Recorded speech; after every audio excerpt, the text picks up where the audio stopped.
name is Philip Jankowski. I'm the Director of Research at Transportation Alternatives. I'm really excited for this panel.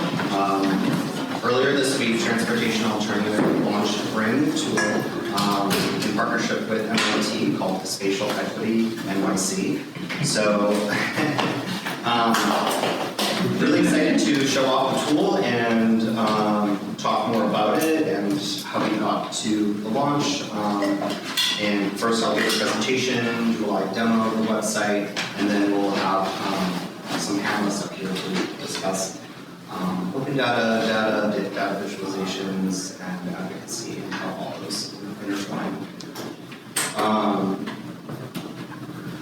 Great, so just an overview for the presentation. We'll do a video intro, overviews what spatial equity is, some key findings. Then I'm going to do a walkthrough and a live demo of the website like I mentioned, intro.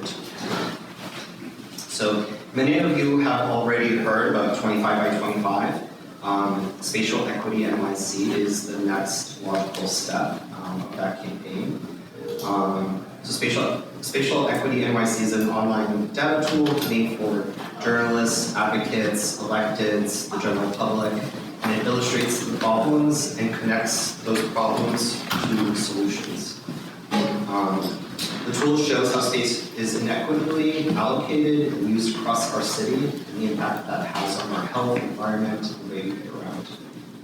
And this project didn't happen overnight, as those of us in the room that were involved in this for a very long time know. But we did come to the experts at MIT, who we'll hear from later on. And we also got a lot of feedback from the 25 by 25 coalition, from organizations around the city and advocates about how to create actionable steps and make it more useful for them. So before we go any further, I'll show you the very short video that we have here. This works.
Great, thank you to our friends at Fox Design for creating that video.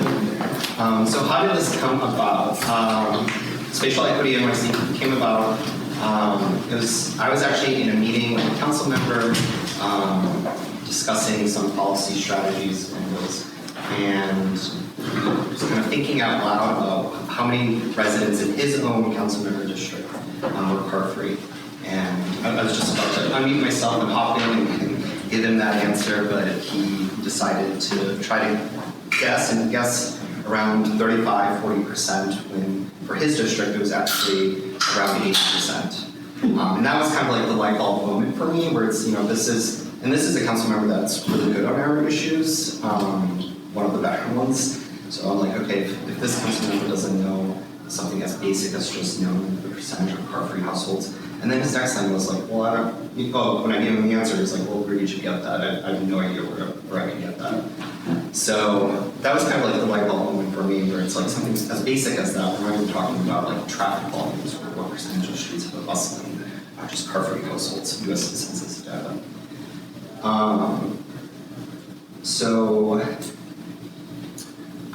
you've probably seen maps like this before. This is of course in New York City, but I'm sure maybe you've seen maps like this in your own city for those outside of New York, where these are very one-dimensional. So the map on the left is vision zero view, so where fatalities have occurred. And the map on the right is the tree equity score, which just shows the percentage of land covered by trees. But these sorts of websites don't show how interconnected all of our space is. And it only gives you what percentage of land is covered by trees or how many fatalities have occurred. But you don't have anything on the left side. You don't know how many streets have bike lanes or bus lanes or which council member, where the council member districts lines are, or which district is the most dangerous and has the most fatalities. And then we have like this general map view here. So we wanted to do something different. We wanted to bring in political geography. We wanted to layer in demographic data. We wanted to present the data uniformly, kind of a one-stop shop, and also an area. These sites also often lack solutions. So connecting, so immediately when you're looking at asthma data and you see like your district ranks first in asthma rates in the city, like having that present right there, like possible solutions for you as an advocate or you as a member of council member staff can take some actual steps to lowering those asthma rates. So first, I just want to take a step back and sorry for folks who are outside of New York, but just to take a step back and take a look at the very 50,000, 100,000 foot level of New York City and how our streets are divided. So the bar graph on the left shows 70% of all trips, so not just commuting trips, but all trips in New York City are done by walking, micromobility, and transit, even though 76% of our streetscape is dedicated for driving, both storing and travel lanes. Only 24% of space is for walking, micromobility, and transit. And of that 24%, it's actually less than 1% is for bike lanes, bus lanes, and open streets combined.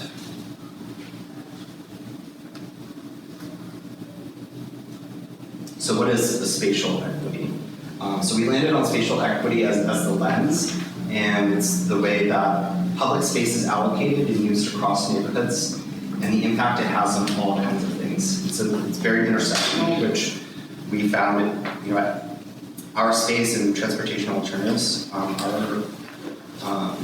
We view us as a really good organization to bring a website like Spatial Equity NYC to the public because our issues are so intersectional. We can't just look at fatalities alone, traffic fatalities, and not look at anything else.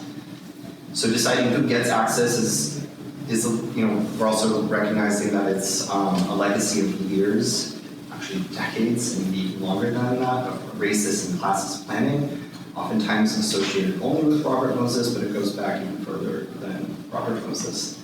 And it's continued to its present day. And the consequences are stark and harmful, and through our work on spatial equity at NYC, we identify and present solutions like I mentioned earlier, to begin addressing this legacy and consequences. So the solutions they're small-scale spatial solutions. That's the focus at Spatial Equity NYC. And we do recognize that we cannot alone solve these systemic issues. But however, through these small-scale spatial solutions, we can chip away at the harm caused by systemic racist and classist policies and make immediate and meaningful improvements to the lives of workers.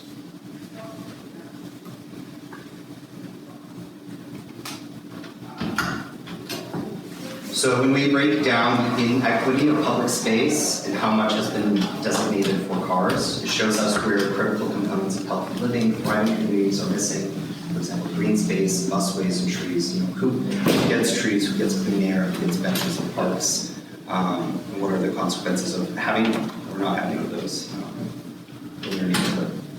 So a neighborhood with fewer trees and more asphalt will have less shade in hotter summers.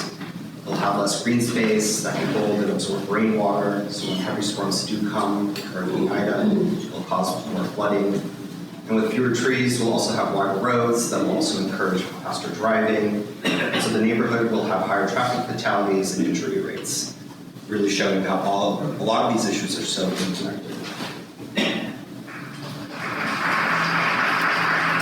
So the information on the website is aggregated at the city council district level and on the community board level. We'll go more into that during the panel and why that's the case.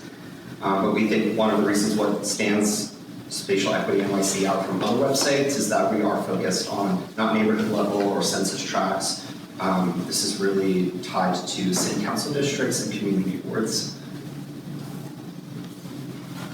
And for the first release, we selected these 15 data sets as what we call indicators. And they're divided in 3 main buckets: health, environment, and mobility. And on top of this, you'll be able to layer on demographic data from the US Census, which I'll show in a moment. So just going to breeze through some quick findings here. Like I mentioned, Spatial Equity NYC breaks down data on the district level, so I'll be talking a lot about council member districts and community board districts. So here we see that the top city council district has more bus lane miles than the bottom 25 districts combined. That top city council district only has a population of 155,000 versus the 25 districts combined has a population of 3.8 million. And you can also look at the data in comparison with the socio-demographic information. So here we see that council districts where the majority of residents are Black also have fewer protected bike lanes. So districts that are majority Black have 68% fewer streets with protected bike lanes. And in city council districts where the majority of residents are Black, there are also 39% more traffic injuries. Finally, in the top 3 city council districts with the highest daytime summer temperatures, 96% or more of residents are people of color. Great, so I will pass it on to the live demo part of this.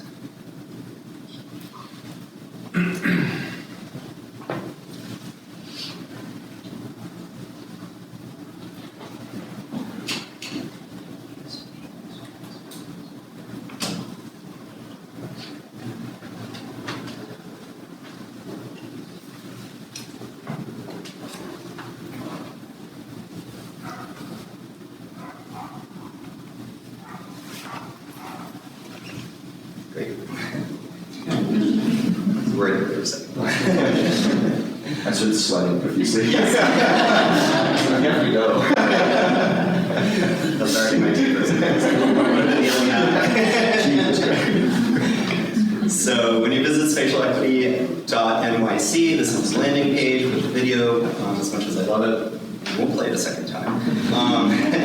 So all the data is divided out into 2 main tabs here. So you can view the data, all 15 indicators, either on the citywide scale or via community profiles. So I'll do a couple walkthroughs just to show you the different dimensions of like how to use this website and how we hope different groups will also use it. So I'll start with citywide data. And let's go over to in the health bucket. Let's do noise. So let's say in this scenario, let's pretend that you're a reporter. I don't know if there are any reporters in the crowd. I saw them on the RSVP list. Let's pretend you're a reporter and you just got, your boss came by and said, let's do a new story on noise pollution. I'm hearing all this recent research about how bad noise pollution is. New York City is really loud. Our office in Manhattan. When you step out, all you hear is honking. Let's do something about that. So in this scenario, pretending I'm a reporter, I remember this amazing presentation that this guy Philip gave, and there was something about noise pollution, so I'm going to go here. So here, it was really important for us to have a section describing why each of these indicators are important. So underneath the noise pollution drop-down menu, there for each indicator we have this kind of like short intro paragraph talking about like why noise pollution is so bad, chock full of hyperlinks that point the reporter or the advocate or whatever towards more research or more numbers to give their story or maybe their presentation from their community board on some more dimension. And here we have, these are all the city council districts ranked from the loudest to the quietest. So you have this ability to, this is a super interactive histogram. You can click on any of these bars and then click over to District 4 and get more information of District 4. You see how many decibels. You see all of these districts are louder than average. But let's say, I'm writing my story, I want to go to the loudest districts. Are they all concentrated in one part of the city? So there's this map view here. Don't really see a pattern that immediately jumps out. It's not like in one corner. Surprisingly, Manhattan is not the loudest. Maybe some folks will be surprised by that. If you know New York City well, you see that the areas around the airports are significantly louder here and here. Let's go back to the rankings again, and we also have a list option here too. So, okay, I want to go to the loudest district, District 21, Councilmember Moyen's district, for those in New York, and that's where I'm going to go and interview some folks on the ground for my story. And then we also offer the solutions, so each indicator also has 3 solutions that scale from like a block level up to a district-wide or city-wide level. Also chock full of research and reports, etc. So let's say, okay, for this second example, I'm going to go to community profiles now. And let's see, let's do, let's say that in District 37, you are hearing about how we're approaching a terrible heat wave. District 37 is getting 2 cooling centers removed. You're hearing that a neighboring district, District 30, is gaining some cooling centers, and you're wanting, as an advocate or as a reporter or someone else, you're interested in, is there some issues of equity here, or and you want some more information before you start making the case here. So we're looking at surface temperature here. Again, we have that intro paragraph, chock full of research and numbers. And we see immediately here, okay, City Council District 37, it ranks, sorry if you can't read that, but it ranks 9th out of 51 districts. It's 1.3 degrees more than average. You see, okay, this is some really dark red here. The darker red means hotter temperatures. And drama is with District 30 getting more. Let's see. Okay, as you would suspect, in New York, this district is cooler than average. It's only 26th warmest out of 51 districts, so immediately, some concerns there, like why is this district? Is there a potential story here? And let's say that you want to layer on some demographic data that I mentioned. But before I jump in there is just like amazing detail in this map. We already zoomed in like too quick, but we have the data here available on the district level. But the more you zoom in on any of the indicators, you start getting neighborhood level data.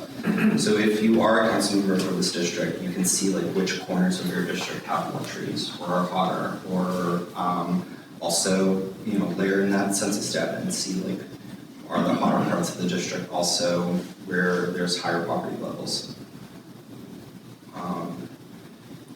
So on the right side,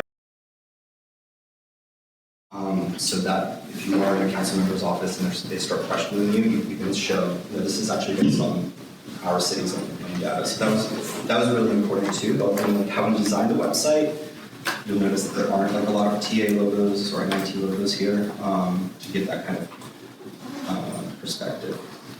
So just one last, let's say, okay, so I know the traffic volume is very high, car ownership is very low, but maybe there are some other problems that I can pull up about the district, about the community board, that I can make a case for like why Hell's Kitchen needs a low traffic neighborhood so badly. Okay, so I see actually Manhattan 4 has the slowest buses in the city at 4.3 miles per hour, right? So very high traffic volumes, low traffic neighborhood will solve that. They'll also speed up buses. What an argument to make to your council member. You know, that this is the #1 most pressing. That's why it's ranked here at the top of the page. Okay, air pollution levels, great. Or maybe not so great. Air pollution levels, 3rd out of 59. So I know that air pollution is also really bad. I can make that as part of my argument. And then traffic volumes we already covered. That's the 3rd most pressing issue for this community board. And then you start, you can click in, and these are some more issues. So if you want to look at traffic fatalities, okay, I see also ranks 50% higher than citywide average. It's 8 out of 59. Great. That's something else I can build into my argument when I'm going in front of the community board or a council member's office for this. And like I mentioned, always presenting these solutions, even when you're in the rank view, even if you're in the list view, always having these solutions ready. So whatever indicator you're pressing on, you'll be able to see some ideas so that you're not just walking into a council member's office or a community board and saying, like, okay, these are the problems. You can also point to some solutions.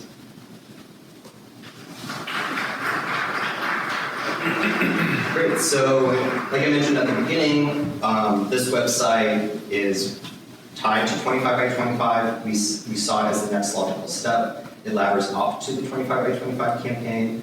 And for those who don't know, or maybe as a reminder, 25 by 25 was a campaign of ours as a challenge to our leaders to convert 25% of current car space back to space for people. So it's a campaign that came together with over 200 organizations demanding for the creation of a more equitable, safe, vibrant city. And that's it. We'll turn it over to the panel for like a discussion now, and we'll also take questions during that. So yeah, Elizabeth, can you go, Chris?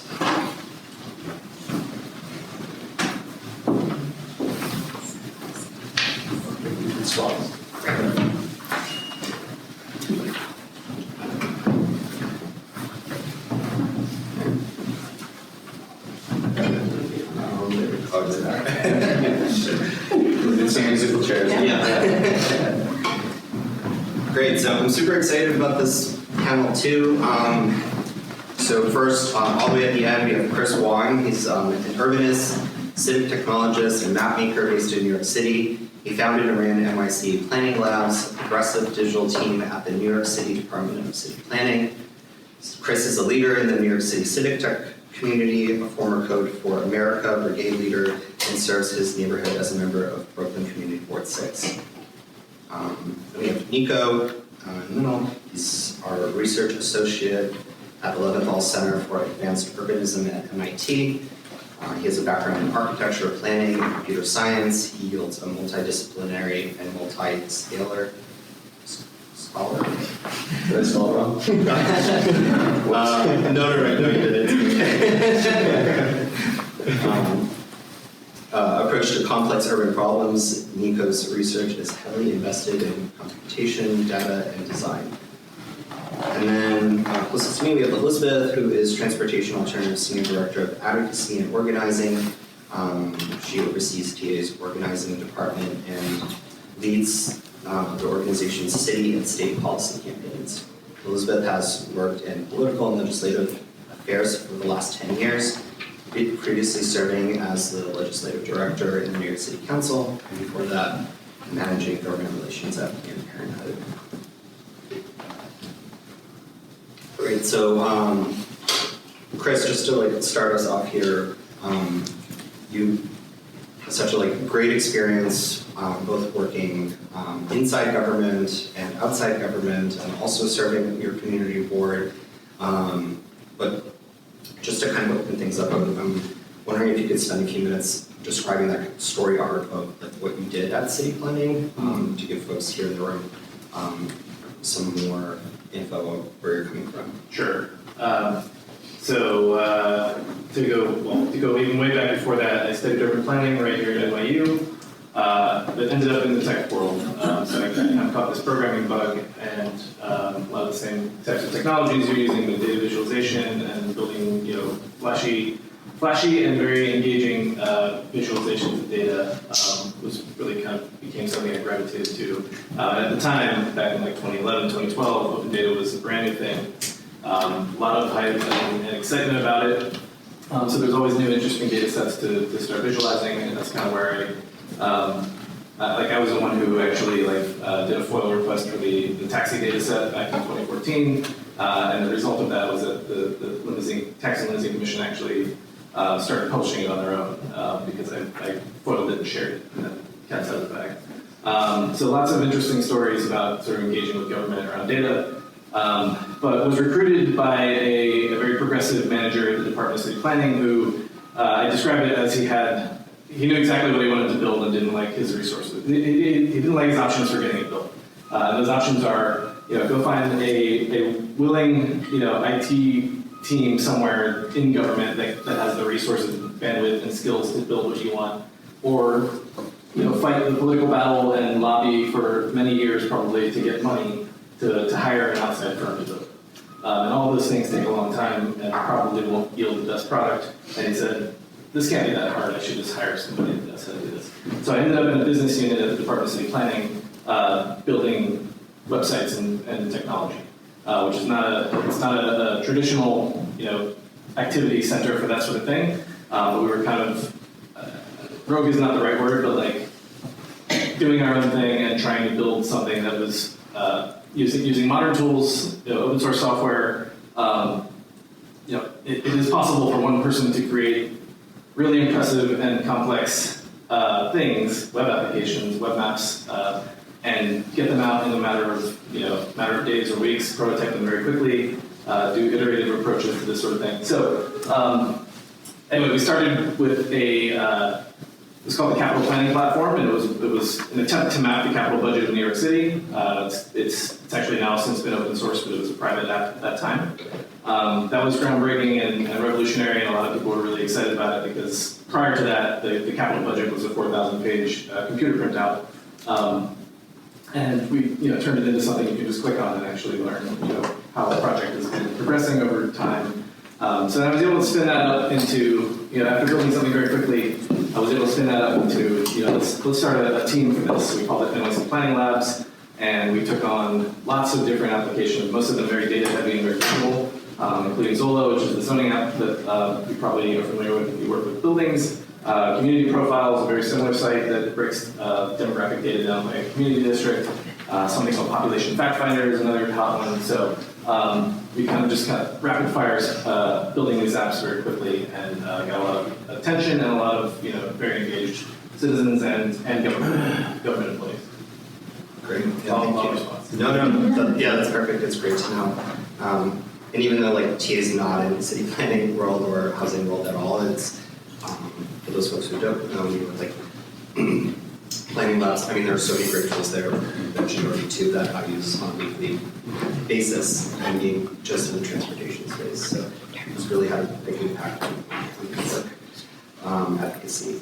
Nico, I'm wondering if you could spend a minute or two here telling us in the crowd what does the LCAU do at MIT, and what was your role here? Yeah, sure. So at the Leventhal Center for Advanced Urbanism at MIT, we're actually taking on multidisciplinary projects. We typically work with planners, architects, computer scientists, systems thinkers, but we're typically looking at problems that are present in industry now. And so typically our projects end up with partnerships. And I think this is a really unique place to be because I think the easiest place to find problems that we're looking to answer are in practice, and maybe some of the easier places to answer them are in academia. So we kind of exist in this nice sort of confluence of both of those.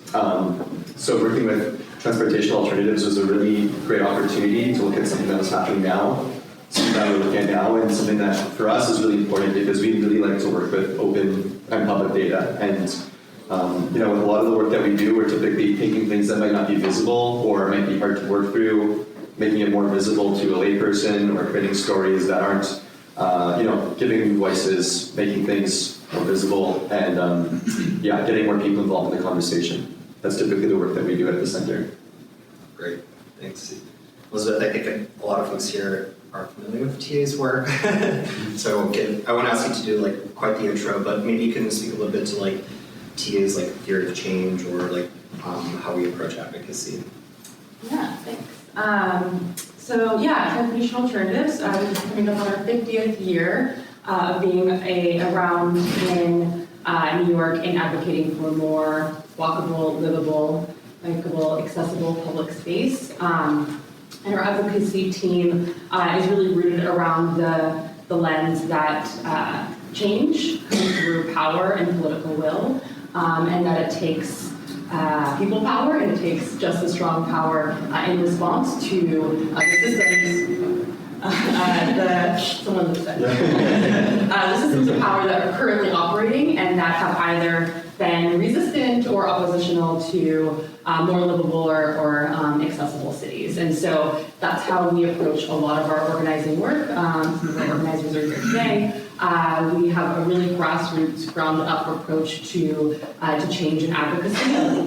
People, in their own neighborhoods, in our communities, saying, look, when I walk outside my door, this is what I see. This is the lack of tree space, the lack of a bus that moves faster than I walk, or bike lanes, or all the things that we know that are really critical. And so, those community experiences is often what drives our work, our campaigns, how we think about that first-hand experience of what we know is currently in practice and what can look different. And so when we work with elected officials or with agencies like Department of Transportation, really being able to come in from the on-the-ground perspective of, maybe there's a conversation happening at the top level of agencies and city leaders that we hear every day from what's happening in reality and practicality. And that has to be, even if we're being told something is in place or a law was passed and signed or,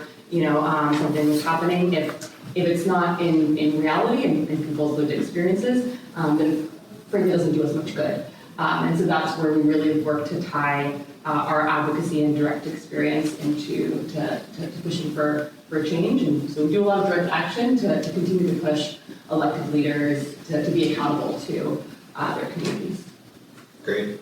And just to build off of that, I know the site just launched 2 days ago, so it's not just over 48 hours old, but how do you imagine that the website's going to change TA's advocacy? Yeah, I'm really excited for it, and just a huge kudos to Philip, to Nico, to all the folks who brought this to life, Jesse Singer as well. I think it's critical really at every level. In the work that we do in engaging with council members, as Philip shared, a lot of elected officials don't know always what's happening in their communities on the ground. They're in 50 meetings a day, meeting with, a number of different organizations, and so being able to go in and hold people directly accountable and saying, look, this is what's happening in your district, in your community, and it's all connected, and it's connected in A, B, and C, D ways, is just a really powerful tool in pushing for change. We sometimes meet with elected officials or council members who say, I'm not really into this bike lane, or this bus is not really my issue, right? Like health is my issue, right? Like they have their lens or their approach. And what this shows, and what I think we all know, is these are all connected, right? Transportation is a public health issue. Public space is a health issue.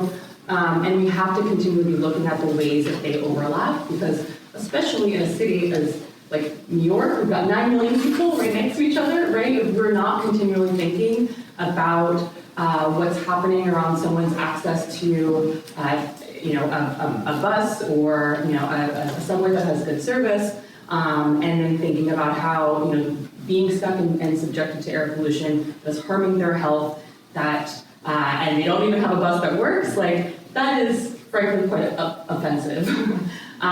So I think on that level, we're really excited to push for stronger change and the solutions component is really critical to this. You know, you don't need to tell someone that there's high asthma in your neighborhood, right? Folks know.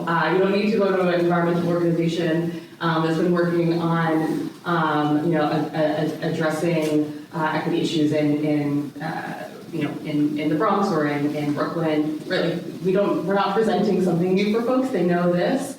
It's about how we're providing people more tools and then really directly connecting it to solutions. So we're not here to do like disparity Olympics. It's really about making sure that people can then directly connect it to solutions and to concrete change. And then the last piece that I'll just say around accountability is it's really important for us as organizations and advocates to be held accountable and to continually to reflect on the work that we're doing and how we show up in these spaces, and that when we're talking about equity, it's not just a word that we're saying, but that we're continually checking ourselves in where we're engaging and how we're engaging and who we're looking to and who we're elevating. You know, the stat that you shared of, you know, the council district with the most bus lanes in New York has more bus lanes than the lowest 25 districts.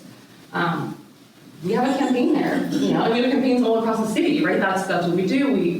We engage in all sorts of different ways and across communities. But it's important that we continually, and bike organizations, public space organizations, right? Like predominantly are white-led, and I think there's a lot that we have to be taking on to ask ourselves these hard questions too, and saying how are we engaging in advocacy that is really, really equity driven, and I think tools like this are we're really excited to connect to. Yeah, definitely. Chris, I'm wondering if you could speak to kind of like that other side of your community board experience, and have you ever been in meetings and you pulled up like one of your tools or cited them?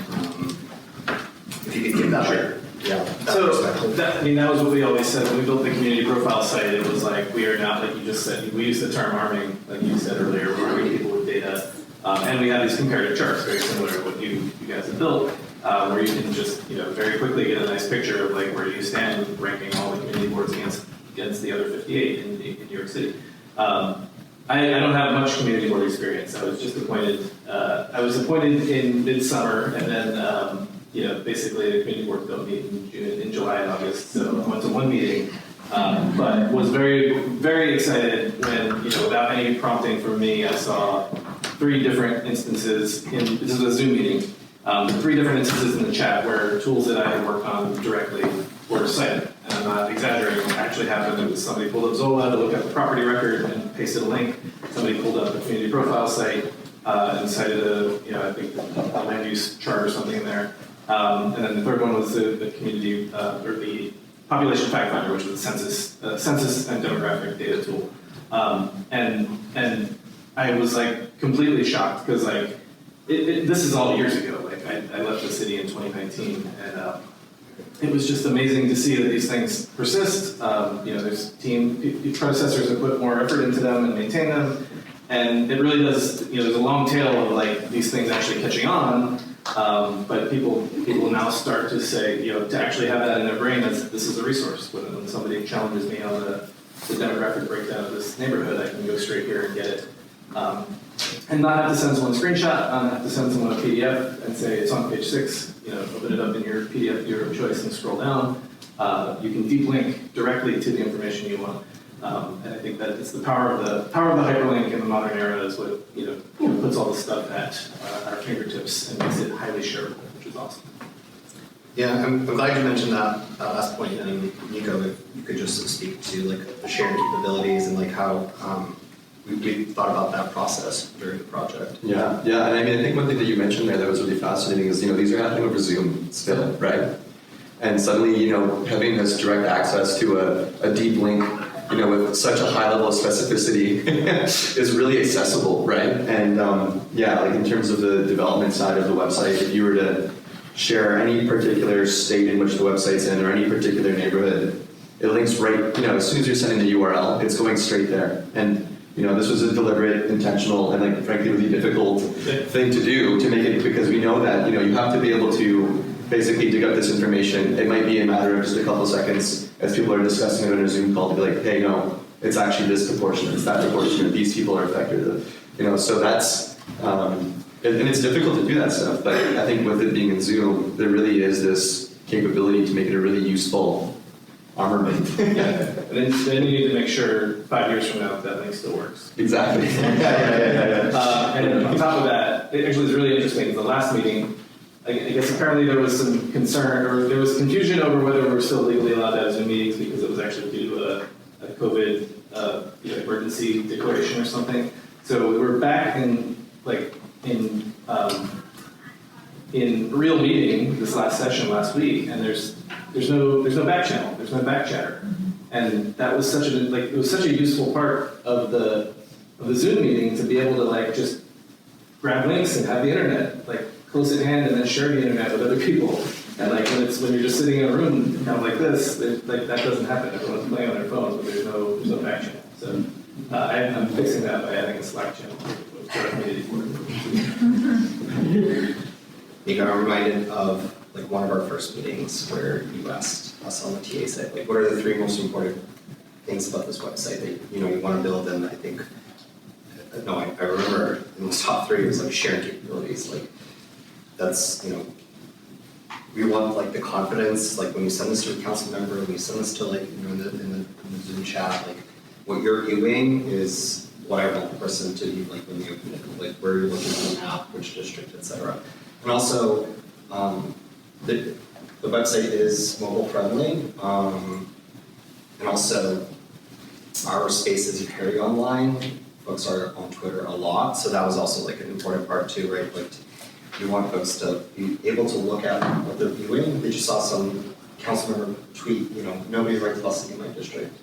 To have that capability to do a screenshot, and so that just based off of that screenshot, you can view the map, you can view the scale, you can view the numbers, so that you can respond to that tweet too. So for those in the crowd that are considering building a similar website, highly encourage that as well. But there is, just to dovetail off of that, there's kind of, in these early conversations around framing the project, some of the big questions were, who is this for, right? Who's the target demographic? Who are we trying to help? And I think that, just this natural division between a mobile version of the site and a desktop version of the site is actually a very interesting way to think of it. When we're on our phones, we might be pulling something up and be like, oh no, actually you're wrong. It's almost like you want to be able to pull up Instagram, click and be like, no, it's actually 70%. And the functionality is kind of designed, and the UI and the UX is all changed to kind of complement that instant access. But as soon as you go into the desktop site, it's for a different, the use case is expanded. You're going from someone that's a swimmer to a diver. So you can go far more analytically into things, and it's also complementary that you have a mouse and keyboard that kind of helps with that stuff. But a lot of the functionality that allows you to really dive in can sort of surface as well. But that complements a different person that might be really trying to analyze or compare someone within an office or with decision-making capabilities. So just kind of to build into some of the framing of how we sort of structure a tool as both an advocacy tool, but also a research project. Yeah, I keep thinking about all the conversations that we had and all the different viewpoints that came into our meeting. They're me, the researcher, I'm obsessed with maps. I want the maps to be beautiful and super interactive. All the focus is on maps, and then we folks in advocacy and our at TA that were no, the rate gates are really important. To say my district is second, that the history there is super important. The list is super important. And then there's the usability, our person coming in and being no, somebody who isn't very online, they'll never be able to get to that. So to have, I always found it super interesting to, as a researcher, take a step back and be all right, calm down about the maps. But Chris, I'm curious, what were those discussions at city planning for because you're coming from the city perspective, who did you build those sites for? How did those conversations occur? Is it for just someone in the public? Is it for community boards? And also, were there arguments about like how much data to give? You know, was there concern like, oh, if we put too much out, then like there'll be a bad headline that we're not meeting certain goals, or like, you know, the data might be misconstrued, and you know. So I guess the first answer to that is that none of these were greenfields, which is interesting. So the most interesting case here is the community profile site was not, you know, something that somebody dreamed up and said we should build a website that does this. It was the digital answer to a PDF, an existing program that was all kind of print and PDF based. All right, so community profiles were a thing before we made the community profile site, but they were PDFs, and some poor person at the city planning department had to like lay these all out individually.